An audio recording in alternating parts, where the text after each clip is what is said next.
Welcome. It's indisputable. I'm your host, Rashad Richey. Good to be with you. We have a lot on the agenda today. Breaking down news of the day with me, my contributor, none other than Sharon Reed, host, commentator, and also Rebel HQ, TYT Sports contributor as well. Should be fascinating analysis.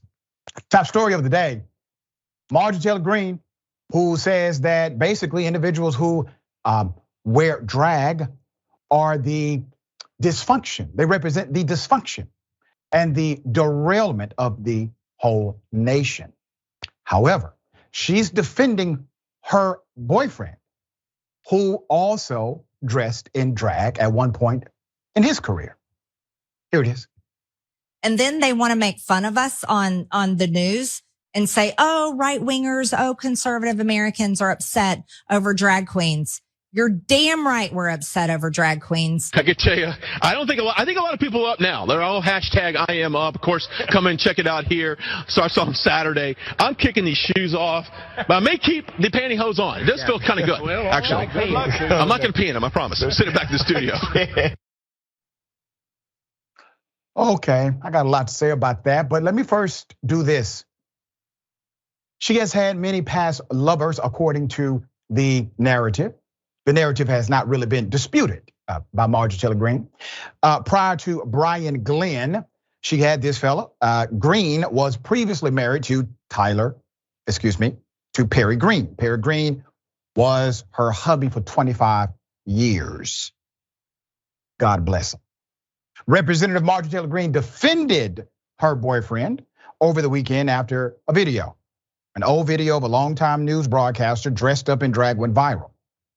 Right Side Broadcasting Network host Brian Glenn can be seen in the old video wearing a blonde wig and a dress, the type of dress up outlawed under anti-trans bills, sweeping red states like Texas and Tennessee.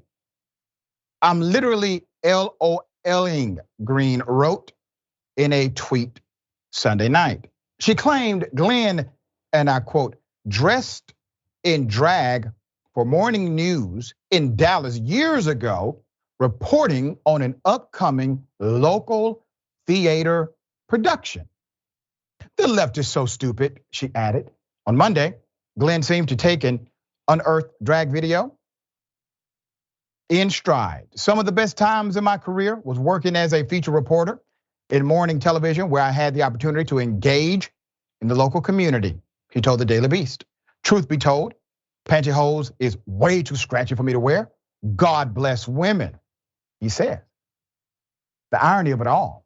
Now remember, these are the same individuals representing that people who wear the same attire that Marjorie Taylor Greene's boyfriend wore. That literally, that should be not only a crime, but a crime punishable by actual incarceration. They have said on record, they believe individuals dressing in drag somehow permeates to the youth culture and adversely impacts their ability to grow and progress as young people. They don't care about guns, they care about drag. Until they are caught in drag. I have more actually. So Marjorie Taylor Greene, she has this history of dating individuals that, they have their own unique way of dressing. Here's another example. Yes, Marjorie Taylor Greene dated that fella.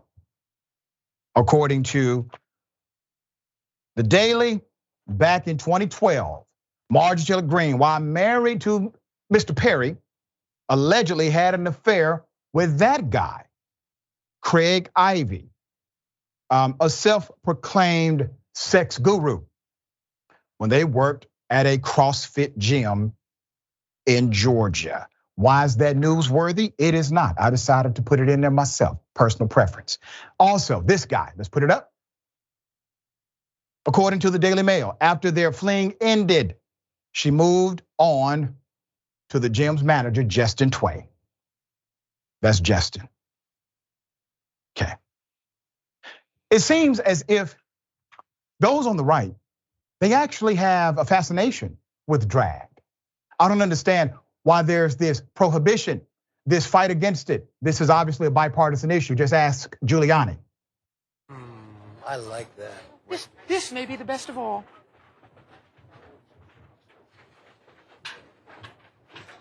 Oh, you dirty boy, you, oh.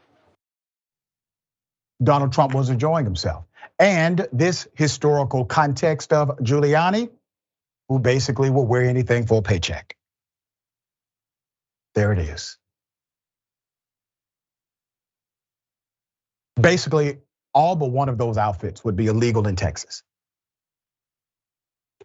Here's the irony and the reason why this is important. You know what they're doing? They're literally creating, once again, a false boogeyman. They're telling you, oh no, we cannot allow Democrats to ever implement their progressive policies. You know why? Because people will wear drag, and drag is bad, according to them. However, as you can see clearly for the record, individuals who dressed in drag were not problematic in the conservative party until recently. Now, all of a sudden, it becomes this great evil. You see, it's kind of like critical race theory, something that really no one debated about at all until Donald Trump said, hey, this thing is bad, it's evil, it's wrong. He popularized the sentiment that said we must be anti-CRT. They are very good at this part of the game, the political game, where they will literally create the dilemma, frame the debate, declare what side is right, and then engage in a debate that has absolutely no grounding in good faith intention. They simply want to obtain, maintain power. That is it. They're hypocrites at their core. Don't really know who they are. They don't care. They just want to be powerful. All right, Sharon, the irony and hypocrisy, maximum level on this. What are your thoughts? Well, first of all, excellent job. There's a lot of partners that you went through there. I'm sure you couldn't include everything. It's just a limited broadcast. But I will say this, her new partner as a male news anchor or feature reporter, I'm gonna tell you something, Dr. Richey, this investigative journalism that you've done, people need to know a lot of journalists on television will be arrested. They wear Manx, they wear makeup, they wear hair pieces, lace fronts. You think, is this the women? Okay, so you're right about this hypocrisy thing. It's just, it's incredible. They have not thought it through. Yeah, well, I guarantee you more video is going to come out on other people. Yes. Right, okay, we'll bring you the updates as they come.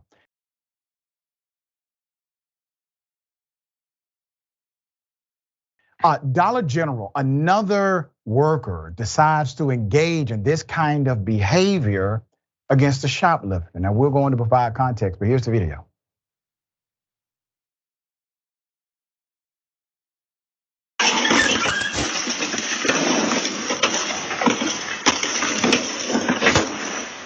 You think you are saying for my story, bitch? Shut up, bitch. Oh, wait, that's okay. Take your time. Take your time. Stupid ass bitch. You can't afford flowers, dumbass? Ass bitch. You don't live like my little bitch. Oh, you see me living in my car? You know I fucking live in my car? You fucking work, you know how you live in the store? Shut up, bitch. You serious? Serious. Nasty, you a bitch? Bitch, you high on?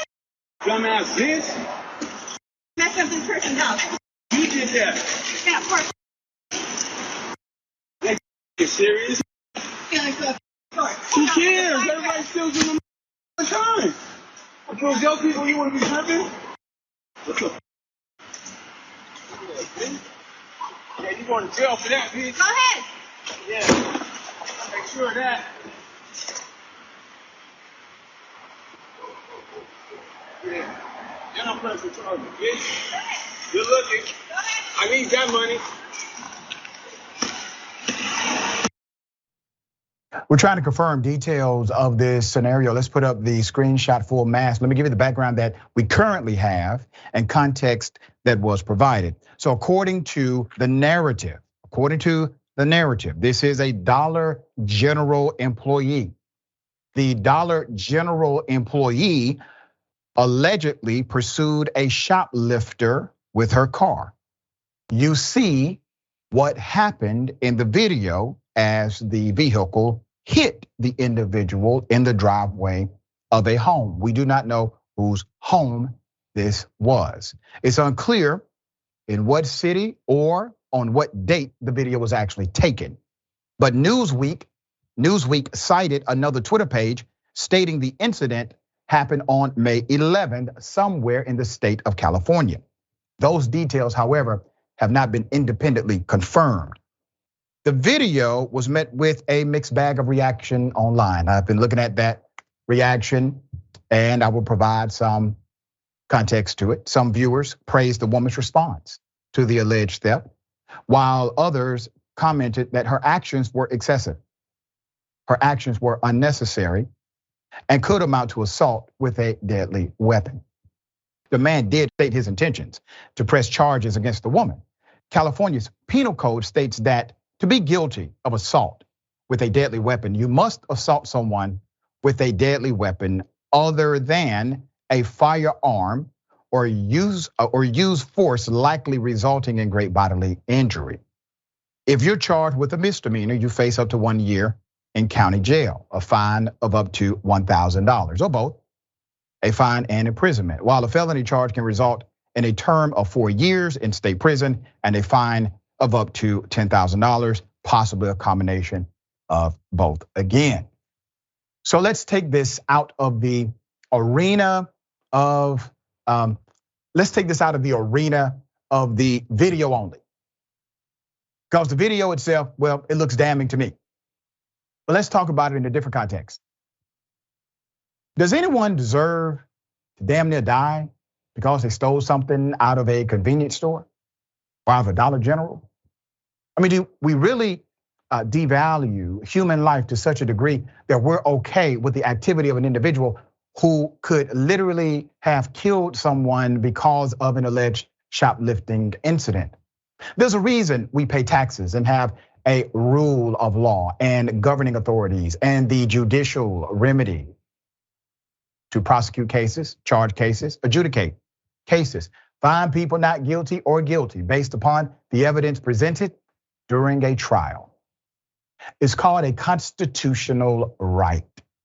And for those who love the Constitution, love that part of the Constitution as well, it is there for a reason. It is there to protect individuals' due process from allegation. Allegation comes with an opportunity to defend yourself. Now, I will say this, we don't have all of the details as to if this individual was simply an employee or a manager. The Post did not provide that. So I'm asking if anyone has more detail than Newsweek has provided, please submit those details if you could to Indisputable. We would love to follow up to see exactly what happened. Now, we're seeing this more and more. We just reported last week on the story of a security guard who decided to shoot a shoplifter. The DA decided not to press charges. When we saw the video, we were more outraged than even hearing the narrative because the video was more damning than the initial narrative of what happened. But no charges will be filed. Once again, shoplifting. I'm not saying that a person should be able to simply steal and there are zero consequences. That's not how it works. But I am saying that nobody should die or have their lives put in danger because they are shoplifting. And to the Christian evangelicals who are saying, congratulations to the young lady who hit the male on the bicycle. I want to remind you that even in scripture, look it up. It says if a person steals and they steal because they're hungry, they steal because they're poor. You know the scripture allocates, I'm talking Old Testament, no punishment on that person except they simply restore what was stolen with no interest. So I want you to be reminded of that as you judge harshly the individual who may have allegedly committed a shoplifting offense. Sharon, thoughts on this? I am disgusted. These vigilantes, I mean, there's an ex-Marine who needs to come get his cousin in California, okay? Yep. Daniel Penny, come get your cousin, or she's not gonna be able to go to Africa with you on the trip you were planning. This is outrageous. It's outrageous. Dr. Richey, correct me if I'm wrong, but Dollar General, is that where the premise is everything's $1? Supposedly. Okay. Yeah.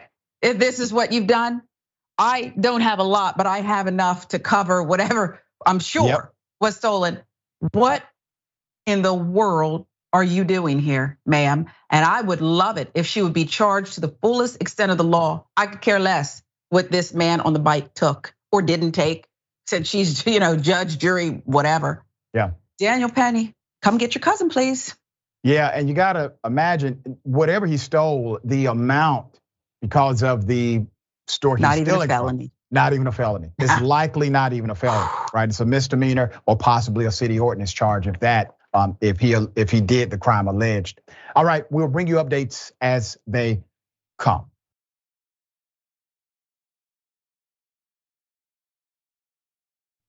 Hell of a story. There's an update. A man kills a 13-year-old child. Individuals say, listen, this was murder.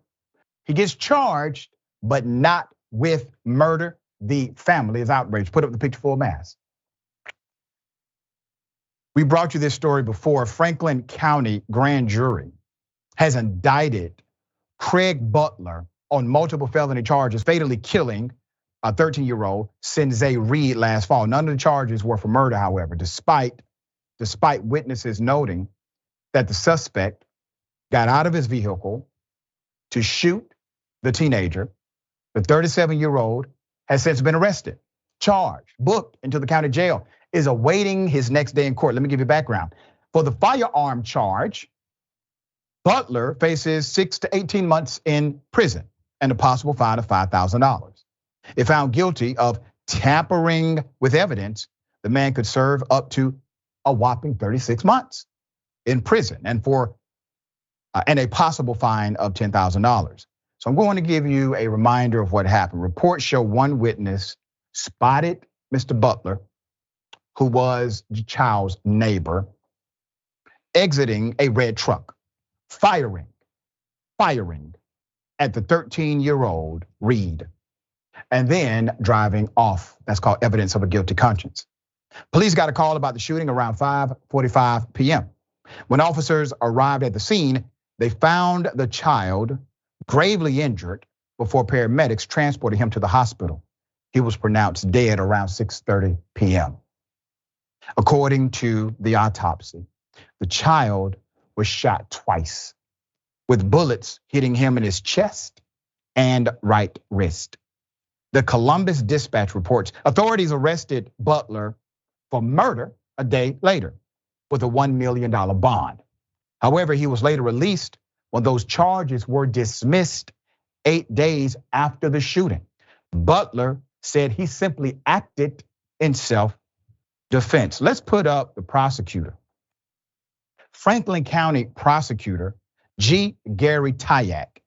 The Franklin County prosecutor's office states the dismissal was, and I quote, standard practice before sending it to the grand jury.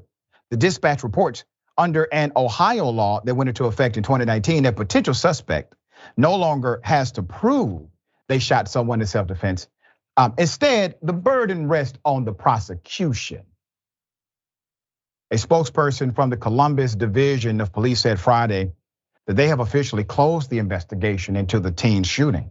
Local station WCMH reports, and to the credit of the local law enforcement authorities, they actually charged the individual with the right charge. They charged the person with murder that same day, okay? So they charged the person with murder. This individual gets a $1 million bond. He's now squarely in the hands of the DA because according to the police division, they have solved the murder. They arrested the right person. For them, case is closed. You move to the prosecutorial phase. Prosecutor gets it. Prosecutor decides, okay, well, let me utilize this particular element of the law, and we're gonna move forward in this fashion. Now, two elements here are troubling. Number one, the way the prosecutor decided to not work the prosecutorial magic, so to speak, to ensure that a murder charge sticks. That's number one. But then you have this macrocosm, a system issue. The silliness of it all, okay?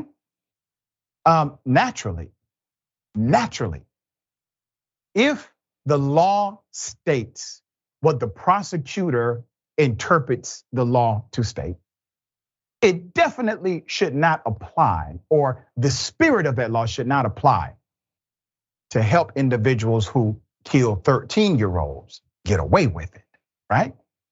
Doesn't make sense. But we have this confusion inside of our statutory ranks when laws are literally being passed based on politics and not what actually works for everyday people. Now, in some contexts, some would argue on the left and say this law is actually a decent law for A, B, and C. Let's be clear. Let's be clear. Implementation, execution, leadership, whoever is in charge will manipulate these rules, these policies, and these statutes to benefit them. So you can keep passing laws, good. You can keep creating statute, great. But if you have the wrong person in charge, it doesn't matter. All right? Sharon, thoughts here. I'm sick. This little boy had same last name, that curly hair, but yep. I love this child. And I don't understand how someone could hate this child so much. Yeah. That's what this is. And why we can't even let a grand jury decide when you have these district attorneys who are working overtime, not to work for justice, Dr. Richey, but to make sure people like that get off scot-free. The police who did their job and the charges, I guarantee you they were reprimanded in some way. I guarantee you somebody was spoken to about this. Let's put the picture back up again. One of the arguments, the primary argument that was made is that this grown-ass man was in fear of his life from a 13-year-old baby. So much so that he had to kill the 13-year-old child by jumping out of his truck, shooting him, getting back in his truck and driving off, according to the witness. That is his claim. His claim is being believed. As a matter of fact, I don't think it's even being believed. They don't give a damn. They don't care what the truth is. They just know he can get away with it because it plants a level of reasonable doubt. And at the end of the day, prosecutorial discretion rules the justice system. We got more on the other side. It's indisputable, stick and stay.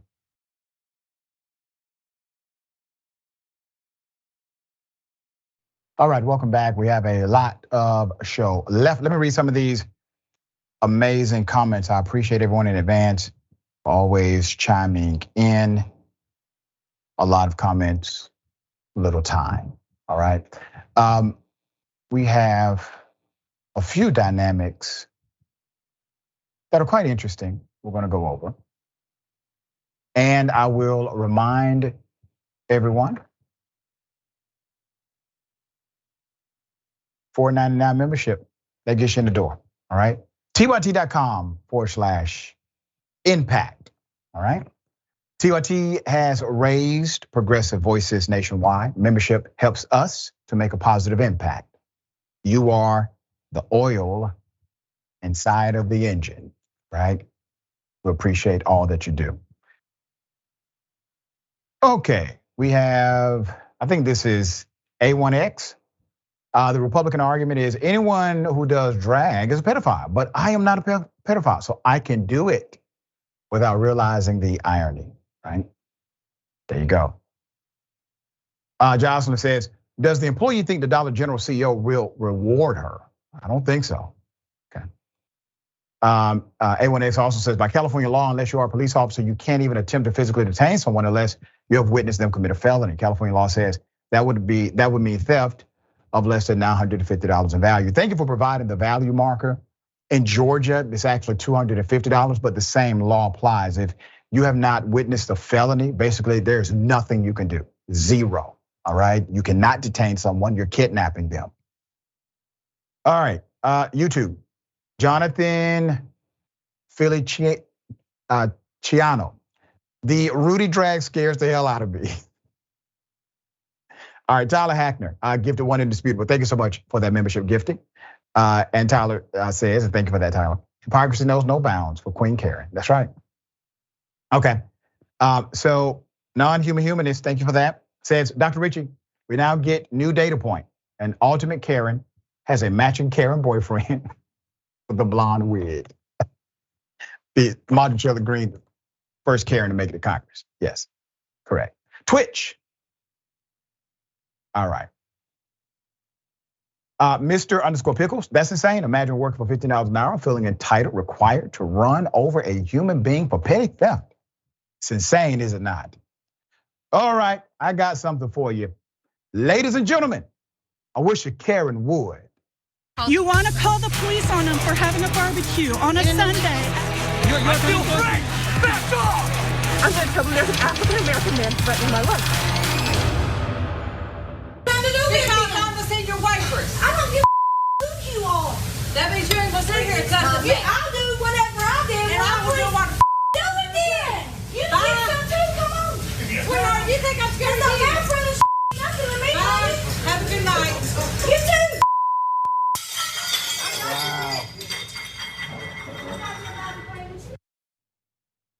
I mean, damn. That woman needs to play the lottery. She actually made it out of there without a scratch. Put up the picture full mass. Now, arguments happen. Debate takes place. Emotions can run high. But the reason, madam, you are being featured on this segment is because of that last move. You see, the Karenicity was just building up in the moment of confrontation. And your last move was the tale of your level of Karenicity. Ma'am, that was a criminal offense. That's a criminal act in every jurisdiction that I'm aware of. Destruction of property, intentional destruction of property. You were at the right Waffle House. You got lucky. There are some places that I'm aware of, it would not have worked out the same way. And let me say this to the workers at the Waffle House. Many years ago, when I was a teenager, I worked at the Waffle House. I had a great time there, actually. Today, I no longer eat at the Waffle House. I've protested them for many years because they decided to take the side of a security guard who assaulted a black woman for plastic utensils. So I haven't eaten there since. But those who work at the Waffle House, it is a really difficult job. You have to understand, they literally are where the stove is located the entire time. They are constantly on their feet, taking orders. Even when there's downtime, they usually have to still remain up, ready, willing, or prepping, okay?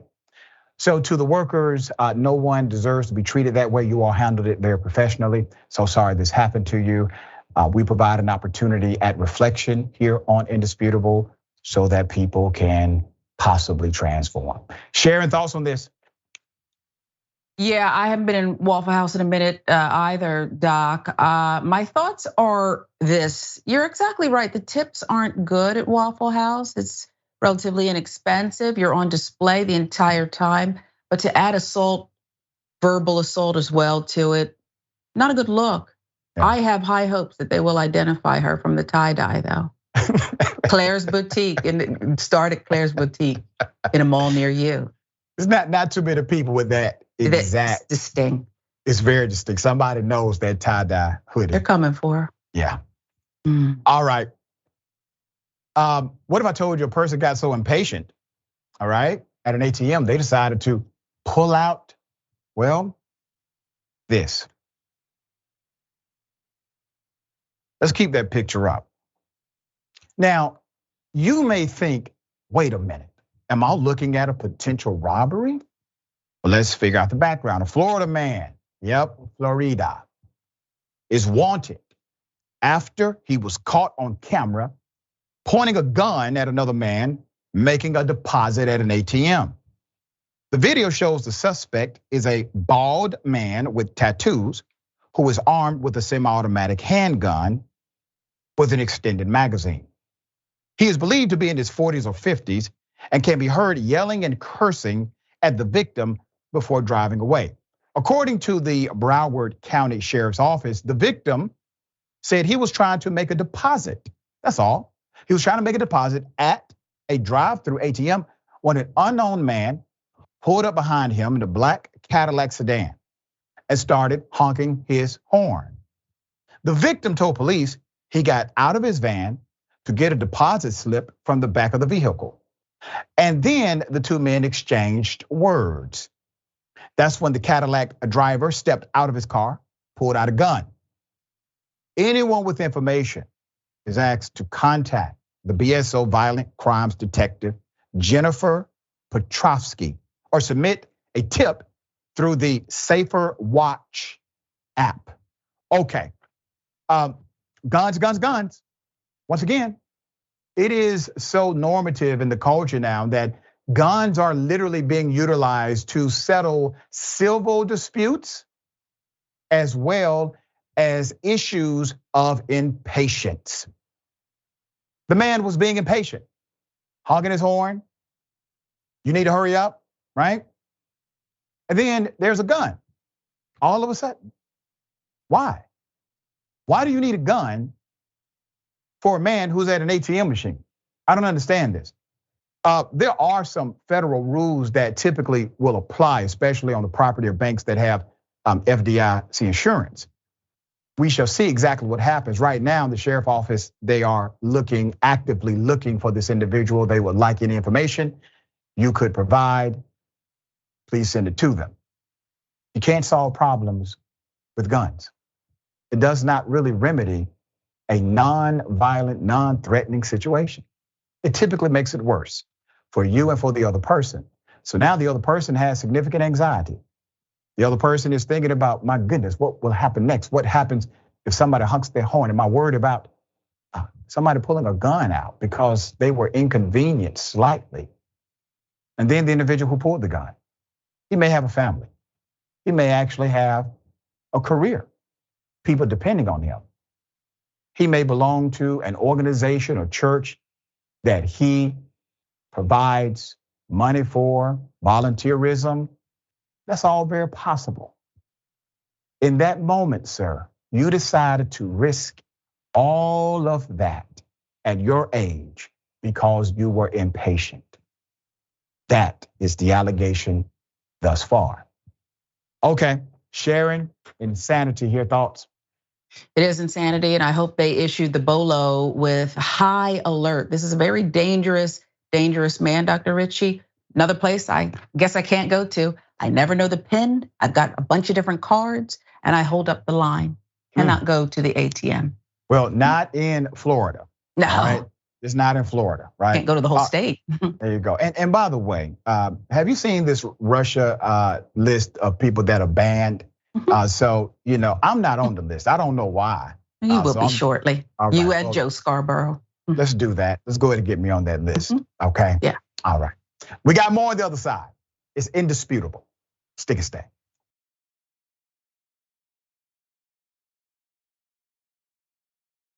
All right, welcome back. We got a lot of show left. Let me read some of these amazing comments. Seth Michael Draginski, I like that, says, I realized a while back that anytime I lose my temper in public, no matter what the situation, I'm taking advantage of white privilege or supremacy. Anytime I do something that a black man would be arrested, possibly killed for doing in public is exploiting institutionalized racism.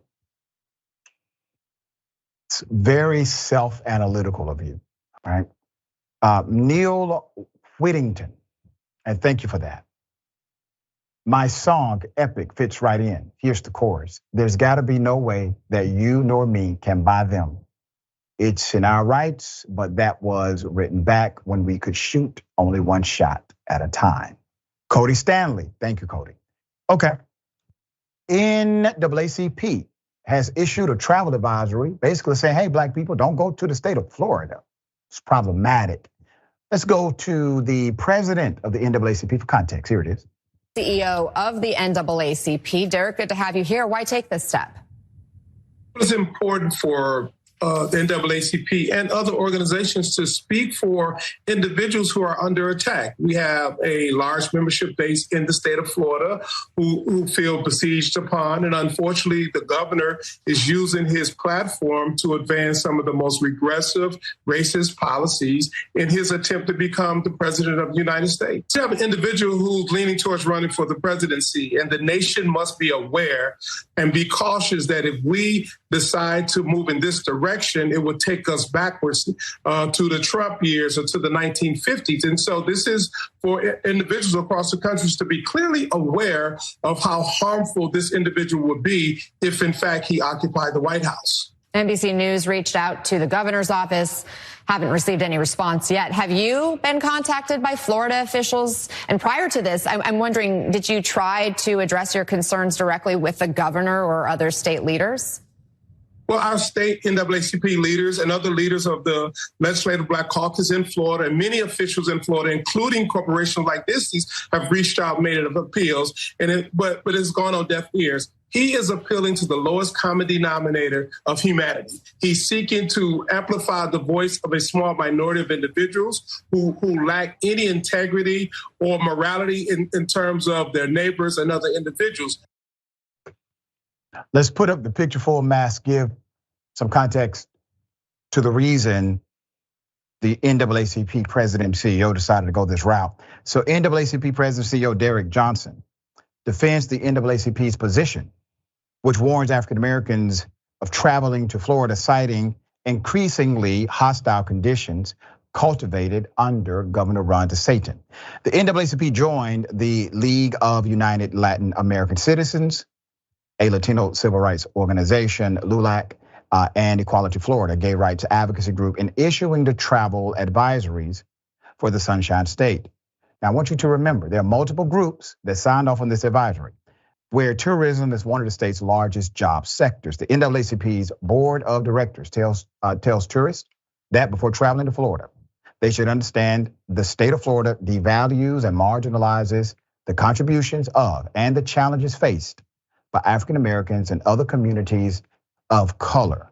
All right, so let's put up some of the other organizations that joined in this proclamation, okay? It's basically a human rights coalition standing up against openly hostile activity.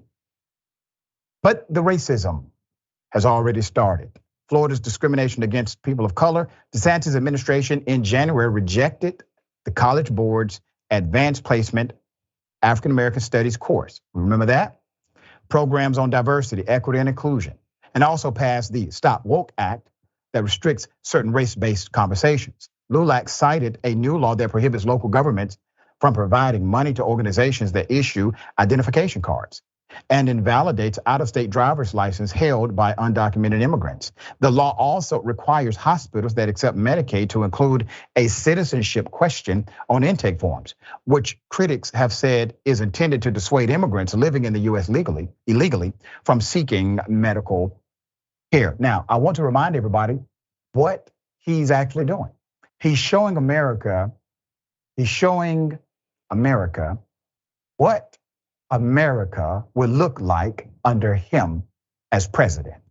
So he has utilized Florida as his laboratory. The mad scientist known as DeSantis has been able to pass legislation contrary to the sentiment of progress, diversity, all of the things that racist, bigoted people typically like.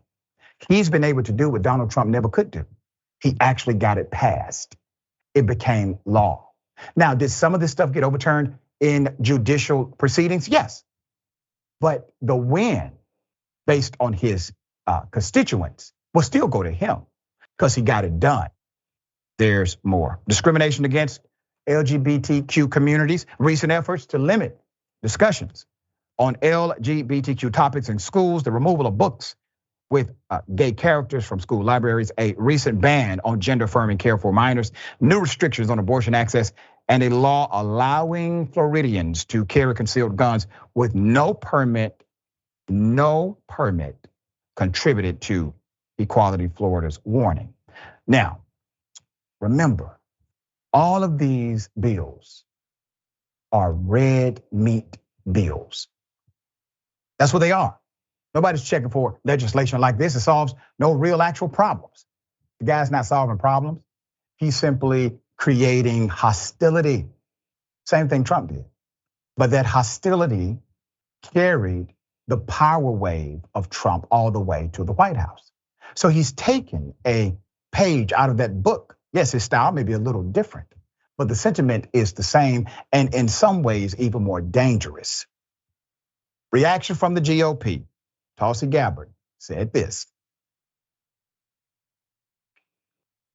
So frankly, there's a positive and negative to this story. The negative, of course, is the NAACP is racializing and weaponizing racism for political benefit. Of course, is the NAACP is racializing and weaponizing racism.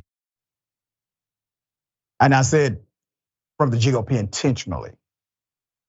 You heard this woman say, the NAACP is radicalizing racism.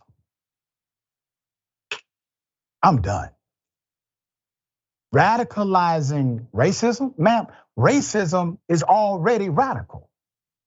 The fact that you would say they're radicalizing racism, as if racism is this, fluffy thing to be played with and honored, and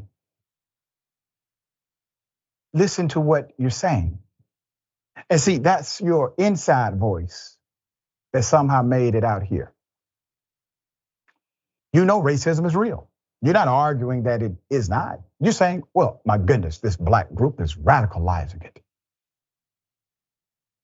No, racism is already a radical behavior.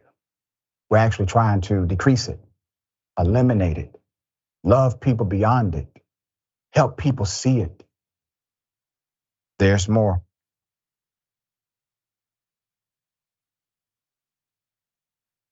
Okay? Ann Coulter. What did Ann Coulter say? NAACP issues warning to African Americans to avoid visiting Florida.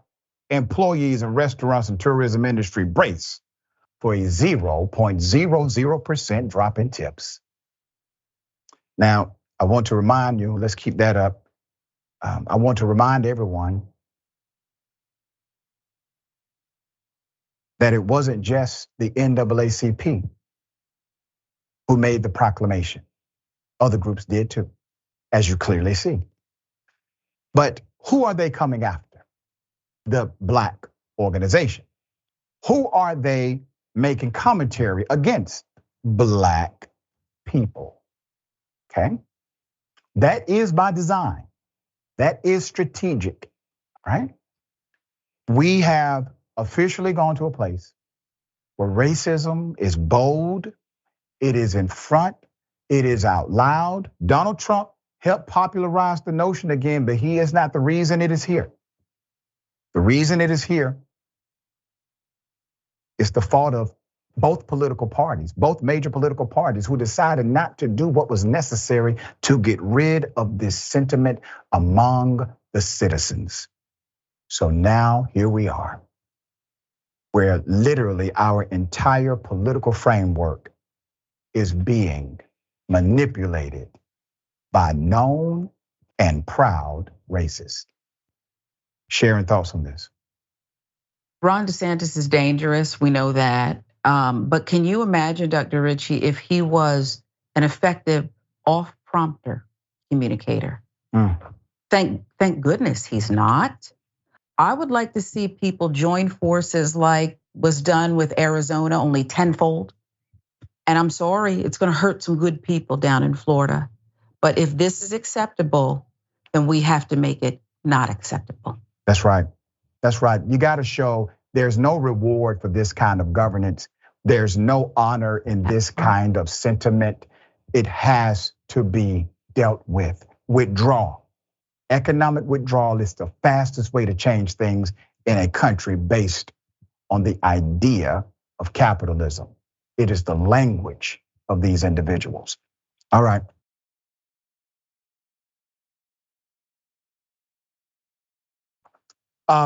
There's a developing story. A fan, according to the narrative, attacks a referee at a game. We'll give you as much information as we have. Here it is. Okay. So in this verbal altercation at first, okay, it turned physical. It happened on Saturday when a male parent reportedly left his seat and struck a referee. This was during a youth basketball game. You see people trying to separate individuals, and the referee, well, he wasn't having it, obviously. And the youth basketball game in Fort Wayne, Indiana, okay? Let's put up the screenshots full mass. So here's what we know. Verbal altercation, according to the individual who posted it. It was all captured on video. It was posted on Twitter by a person named Jeff Lytle, captioning it in part by saying, why is it okay to attack an official? All right. According to Lytle, the incident occurred during the 8th grade boys basketball game between Team Robinson 2027 Pink and Blue Water Hurricanes, which lost the game 78-7. The spectator who approached the referee reportedly was a parent of the Blue Water Hurricanes, okay? Parent. It is unclear what started the altercation. However, the parent and the referee were seen exchanging words before things became physical. A witness told WANE 15 News that the parent was complaining about foul calls. And after speaking to the referee, was asked to leave the game. When the official attempted to get help in removing the parent, the man got in his face and grabbed the referee, according to the witness, who said the parent who was escorted out of the venue and did not return. The witness claimed that they showed officers the video of the incident. Spokespeople for the Fort Wayne Police Department and Allen County Sheriff's Department said officers were not called to the scene, according to TMZ. It's unclear if anyone was injured in the incident. This is insane, one Twitter user replied to Lytle's video, adding, that official is one of the best guys we have out there on a weekly basis. All right, still developing, still information coming in, but here's the reality. If a referee at an actual sanctioned game, if a referee tells you you're ejected, typically that's the rule, all right? They are able to enforce trespass. This has been pretty common. It's nothing really outside of the norm as it relates to that. But it is abnormal for someone to say, well, now I'm going to fight you because of this. We understand frustrations run high, especially when, I don't know, maybe you feel as if there's a foul call and it should not have been. But violence, come on. You see, these are games for young people. You see, games for youth, it's not about the competition, it's about the character that you build in the midst of competition. You know, we actually learn more in losses than in victory.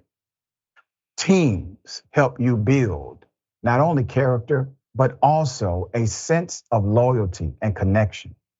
And you also learn how to lose with grace, because a loss is not really a loss when you understand that the win itself was in the journey of the competition. Hopefully you are now a better player, a better individual, a better person. That's what sports should do. When we have a parent like this, well, it's all about the win, nothing else, typically. Sharon, thoughts here? This isn't Sierra Canyon, right? And Bronny James isn't on the team. I'm just making sure I heard you right, Doc. Right. You got to bring the temperature down, people, and stop. You got to stop this. Just stop. Stop. Yeah, it's a bad example. We don't want that around our kids, and they'll talk about this for the rest of the school year. Not a good look at all. We got more on the other side. It's indisputable. Stick and stay.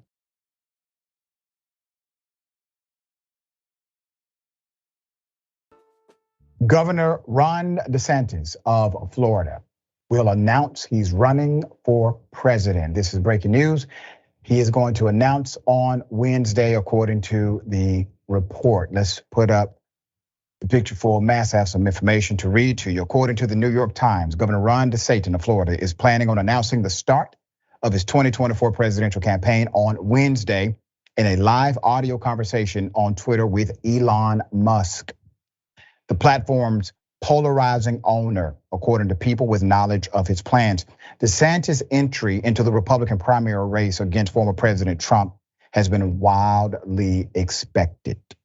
I've predicted for months he's going to run, but the decision to do so with Elon Musk, of all people, adds a very surprising element and gives DeSantis access to a large audience online.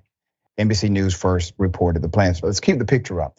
One of the reasons why Twitter has become such a hot commodity, so much so that even Donald Trump sued Twitter to get back on Twitter, is because they understand Twitter is not simply a social media platform. Twitter is a tool. It is a tool. That tool can be utilized to manipulate the masses because there is typically no actual fact checker with this tool.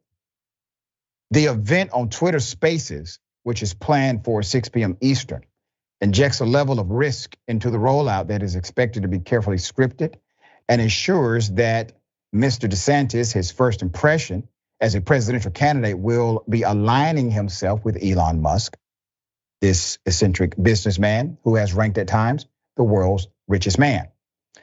DeSantis is expected to later appear on Fox News in an interview with Trey Gowdy. We're going to see if that happens, a former congressman from South Carolina.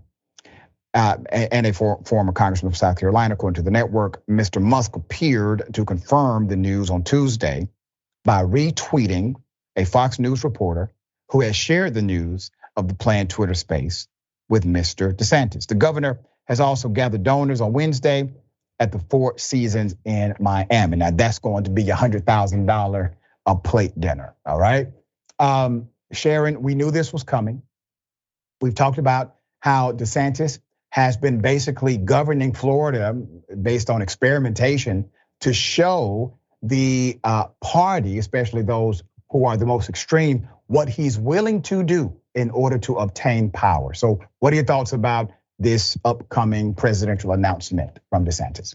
Well, if you thought the last presidential election was something to behold, the primary here, okay? And I guess what Trump said he's not going to debate anyway, no loss there. But this is, and Elon Musk too, Dr. Richey, is unpredictable. So he's not exactly endorsing DeSantis. However, he got him on the platform, and I guess that's a win for now. Yeah, it's going to be interesting to see how these two individuals, I'm talking about Trump and DeSantis, how they end up engaging with each other. As you know, Trump is going to be the wrecking ball he always has been. DeSantis has been reluctant to really go against Donald Trump. Will that style remain after he officially announces he's running for president? All to be seen. All right, AI software that will transform your white models into black models, creating diversity according to the company. I want you to take a look and then we'll get into it. Here it is.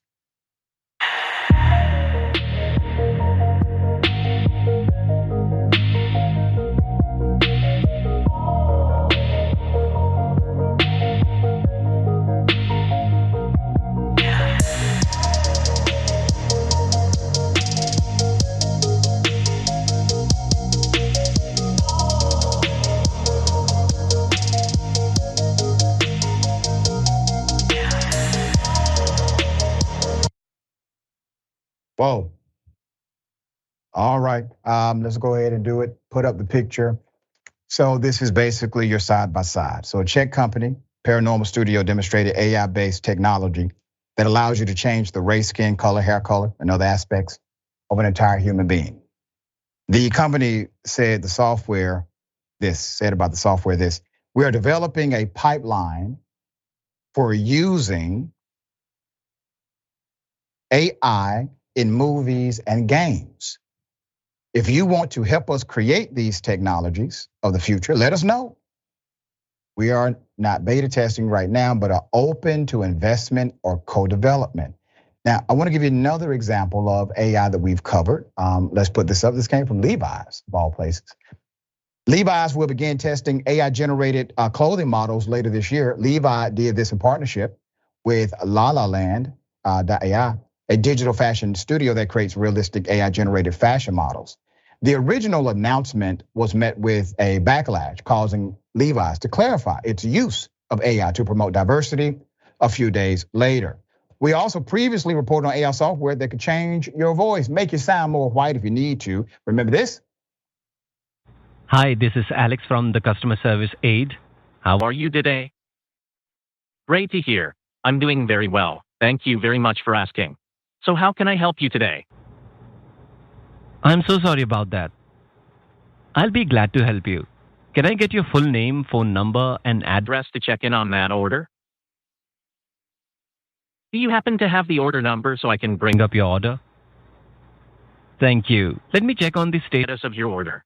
Please give me a minute to check on that. I mean, it's kind of getting out of hand, and I'm not quite sure what safeguards can actually, work. Let me give you an example. You can now mimic the voice of someone. You can now mimic the physical appearance of someone without it looking like AI, okay? You can mimic these things in a way that presents as realistic.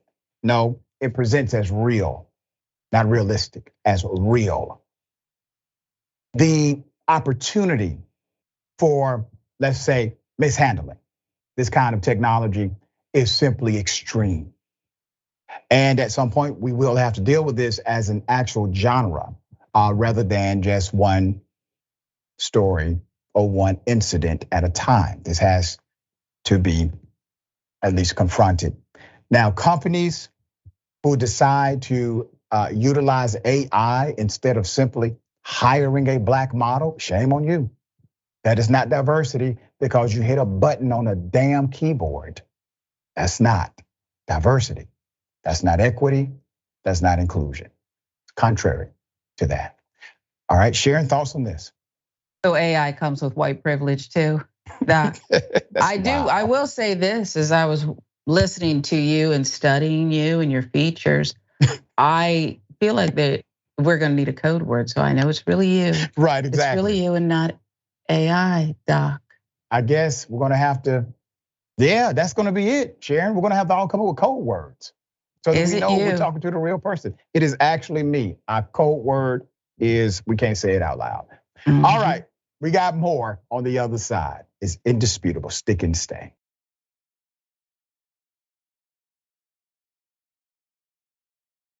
All right, welcome back. Listen, Trump is going to get indicted again and again and possibly one more time.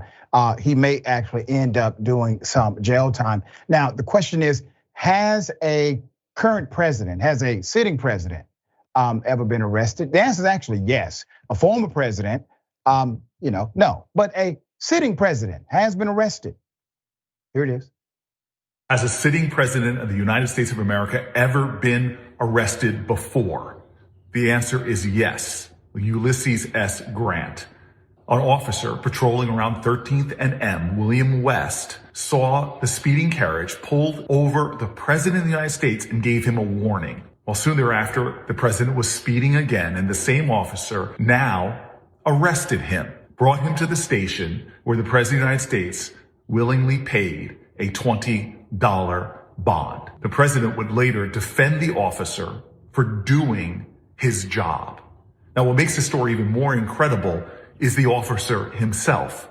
He was a black man, born enslaved, enlisted in the Civil War, saw combat, and then became an officer.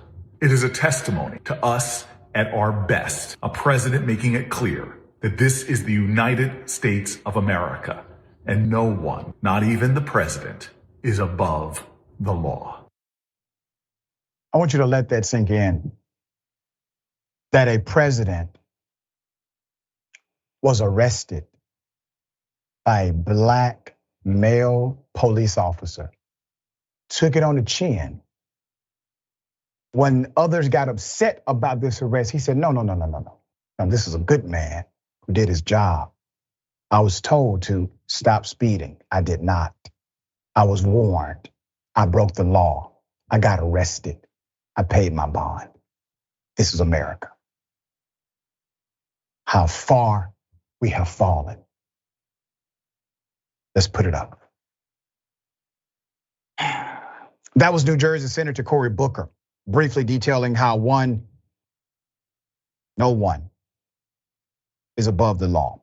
Even past presidents who have supposedly been arrested in the past, and according to former Trump White House lawyer T.Y. Cobb, Donald Trump could be facing jail time too.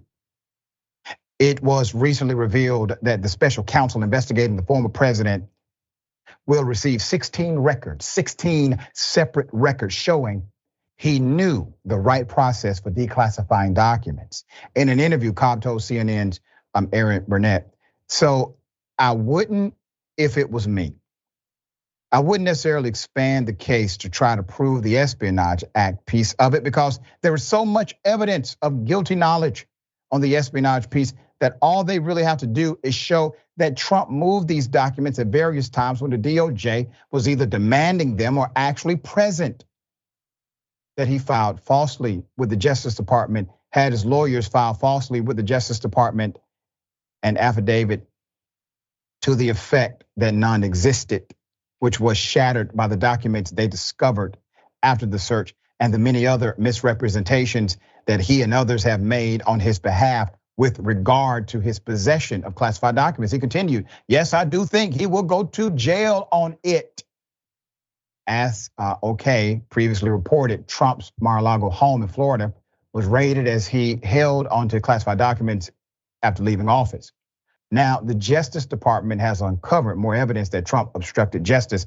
According to multiple sources who spoke with CNN, the National Archives and Records Administration is set to hand over to special counsel Jack Smith. Remember, I told you, Jack Smith is not called in really to investigate. He's called in to prosecute. Jack Smith will get 16 records that show Trump and his top advisors had knowledge of correct declassification process while he was president of the United States, okay? Let's put her up. In a letter sent to Trump on Tuesday, May 16th, NARA's acting archivist, Deborah Steidel-Wall, wrote, and I quote, the 16 records in question all reflect communications involving presidential advisors, some of them directed to you personally, concerning whether, why, and how you should declassify certain records. Over the past few months, the businessman has falsely claimed he had the power to declassify them. There doesn't have to be a process to declassify, as I understand it, he says. If you're the president of the United States, you can declassify just by saying it's declassified, even by thinking about it. There can be a process, but there doesn't have to be, he told Sean Hannity.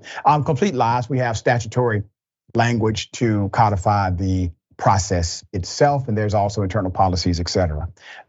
So why did he not simply declassify it? Well, one theory is it's not valuable if it's no longer a secret. See? All right, Sharon, thoughts here.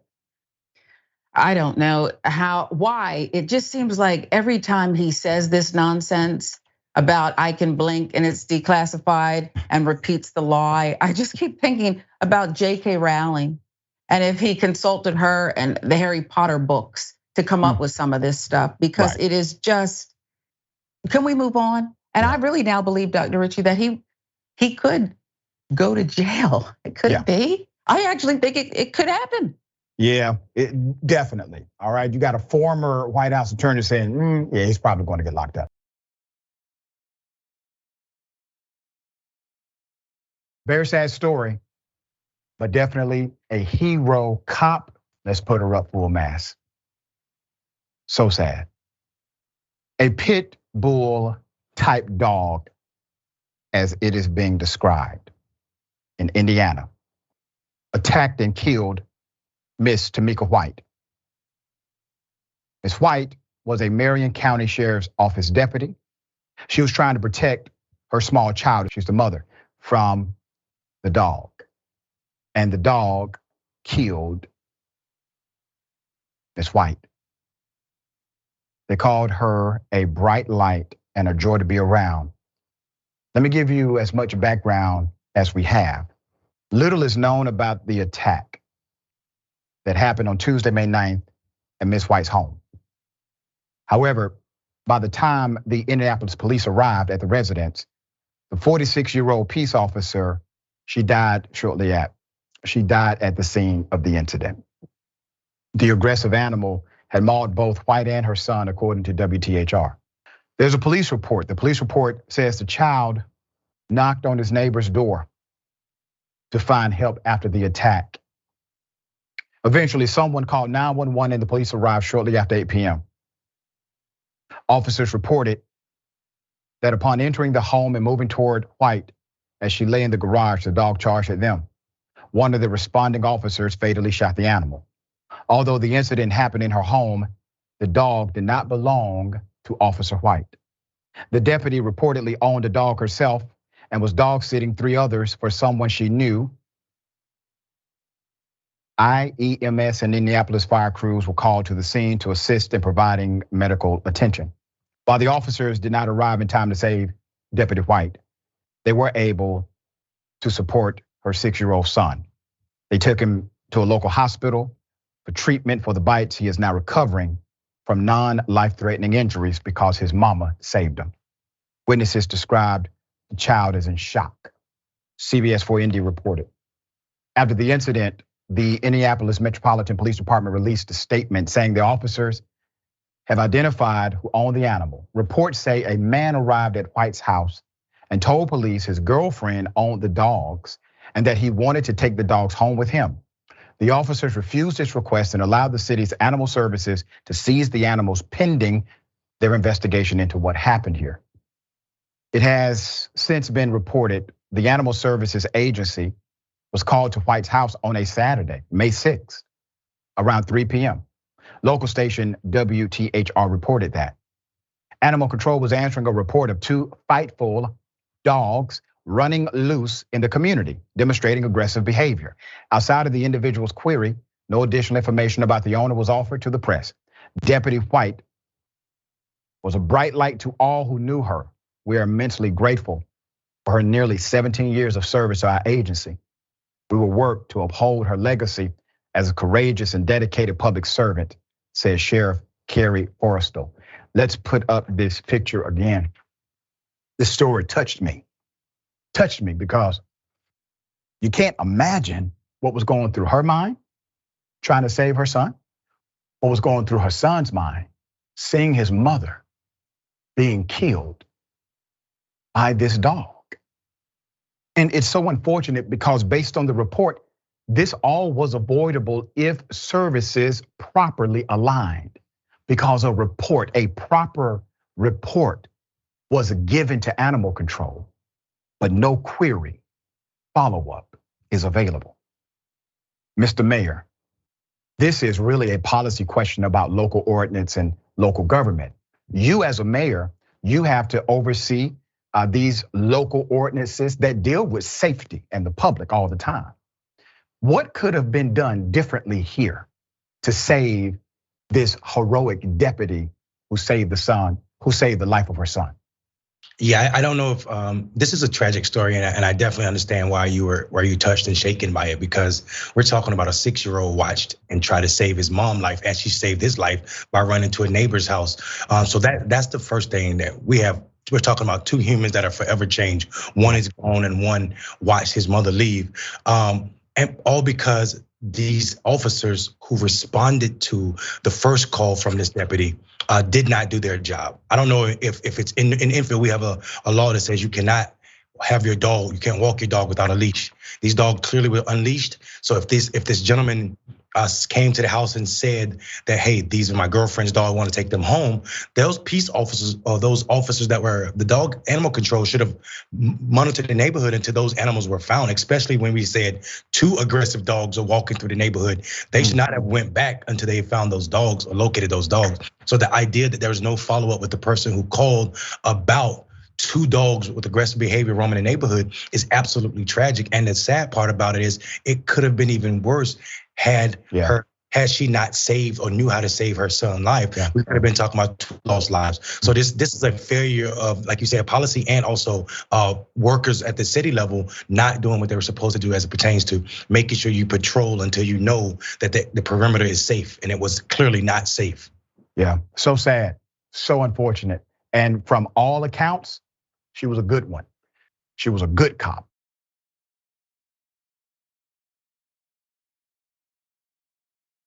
Okay, talk about a real hero. Unsheltered man decides to risk it all, save an entire family trapped in the fire. Put up the picture full mask. Hell of a story, beautiful ending.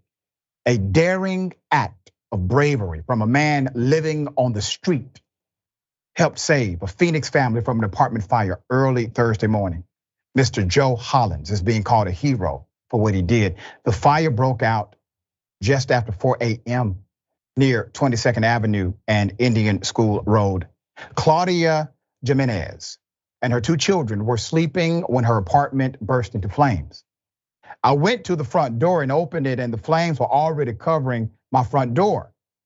The whole stairs were on fire already, she said. Neighbors started to bang on doors trying to wake everyone up and get everyone out. Jimenez said her family was trapped in their second floor apartment. That's when she ran back to the bedroom, opened the window and started screaming for help. I started yelling, please, someone help me. There's a fire. I can't get out. I need someone to help me. And that's when I looked up and I see this gentleman coming. And he's like, I'm gonna help you, said Jimenez. Hollins camps out along a canal and saw the apartments next door catch fire. So he ran over to see if he could help. He heard the screams and rushed over. He told Jimenez to drop her kids and 2 dogs out the window and he would catch them. I actually tried to climb up the side of the window and grab them as far as I could. Grab one, set her down, grab another, set her down. Get the dog. Then she didn't want to come at first, scared she would fall. Then I said, I got you, don't worry, said Hollins. He successfully saved the entire family. Helping the terrified Jimenez and her 1-year-old daughter, Valerie, and 8-year-old daughter, Natalie, escaped the burning apartment without any serious injuries at all. I really have no words. I will forever be thankful to him. To me, he was an angel. He was there when I needed. I looked around, he was the only one around. Because of him, we are alive and my daughters are safe, Jimenez said. When asked if he felt like a hero, Mr. Hollins had a simple response: anybody would do it. Spoken like a true hero, but he's incorrect. Anybody would not do it. Hollins said, adding, he did what he had to do and was in the right place at the right time. He also said he was happy to help. The damage from the fire was extensive. At least 10 people now need a new place to live. A GoFundMe page has been set up to help Jimenez and her daughters get back on their feet. Let's put up that GoFundMe. Investigators are now working to determine what led to the fire. If you're able to contribute to that GoFundMe as this family tries to remedy the disaster that took place, please do so. Now I want you to put up the picture of the hero. See, he does not have a GoFundMe. I want him to have one. If anybody knows him, tag me on social media, inbox me, contact me. I want to talk to this man and I want to help this man. I want to bless this man. Thank you, brother, what you did. Share your thoughts. What a beautiful, beautiful person. A Black homeless man who just doesn't think twice and springs into action. And look what he did, saving an entire family, trusted by this mother instead of looked at as something else. And this is, I hate to connect everything, but I think everything is connected when you see people as people with value. He valued them. That's right. I'm emotional because I know people would not have done that for him. A whole lot of folks would have never done that for him. Not on a subway in New York. That's right. He had no hesitation to do it for somebody else. All right, Sharon, always a pleasure. Pleasure's my doc. All right, Appreciate you always. Absolutely. Tell people I think follow you, check out your work. You can always catch me at Sharon Reed Live as the handle, but Rebel HQ, TYT Sports. I'm hitting my stride, and I hope that some folks will come along for the ride. All right, we love your content. Beautiful job. Thank you so much. We appreciate you. Okay, remember, take care of yourself, take care of each other, take care of the planet. Remember, the truth is always indisputable.